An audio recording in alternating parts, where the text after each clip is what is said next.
brought to you by V-Guard, a product by Sensodyne and Women. We are Zubal.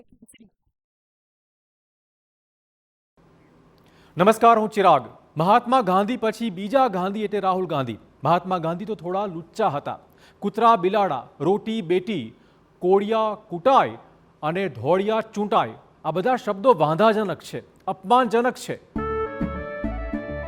કેસરિયાથી મન જોગી થયું રે, દિલ ઝૂમે જુઓ મત મસ્ત થયું રે. કેસરિયાથી મન જોગી થયું રે. હર પળ મનાવો કેસરી તહેવાર.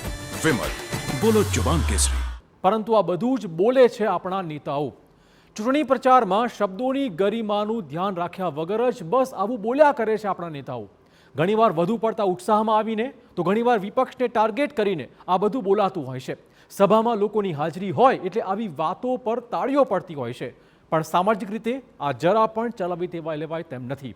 નેતાઓને તો પોતાને ખબર હોય છે કે આવા શબ્દો મંચ પર ન બોલાય, પરંતુ એ બોલી નાખતા હોય છે. એમને એમ કે પબ્લિકને પાનો ચઢાવીને વોટ મળી જશે.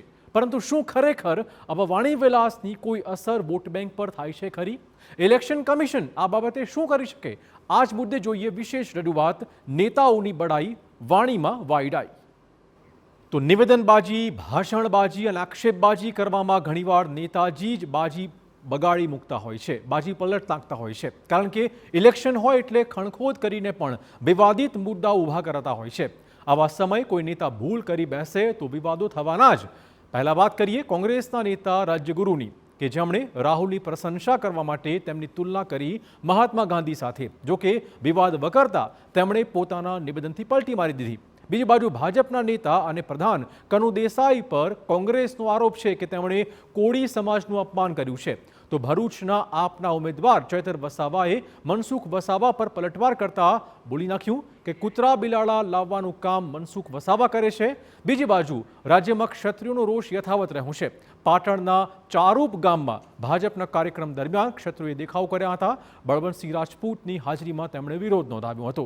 આમ બેબાકડા બનીને જે વાણી વિલાસ નેતાઓ કરતા હોય છે તે ચોક્કસ હંમેશા વિવાદોમાં રહેતું હોય છે, પરંતુ વોટ બેંક પર ખરેખર તેની અસર કેટલી પડતી હોય છે, આ એક સૌથી મોટો સવાલ છે.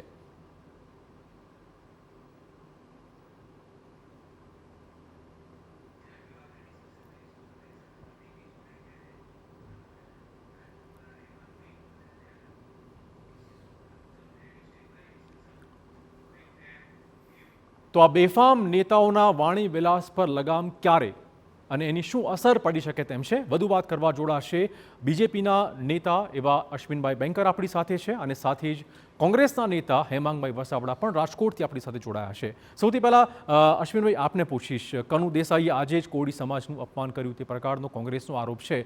શા માટે આ નેતાઓ આ પ્રકારે ઇલેક્શનના સંવેદનશીલ માહોલ વચ્ચે આ પ્રકારની વાતો કરતા હોય છે? કનુભાઈ દેસાઈએ જે નિવેદનની વાત આપણે કરીએ છીએ એમાં કોળી સમાજને કચડાયેલા વર્ગ તરીકે એમણે હંમેશા રહેવું પડે છે, અને એમને દબાવીને અંગ્રેજો ઘણીવાર શાસન કરતા હતા, એવો એક એમનો કહેવાનો ભાવ હતો.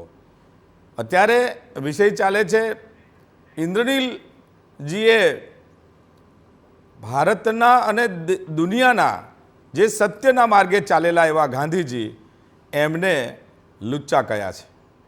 સત્ય અને લુચ્ચા આ બંને વિરુદ્ધ શબ્દો છે. મારા ગાંધીજી લુચ્ચા હોઈ શકે?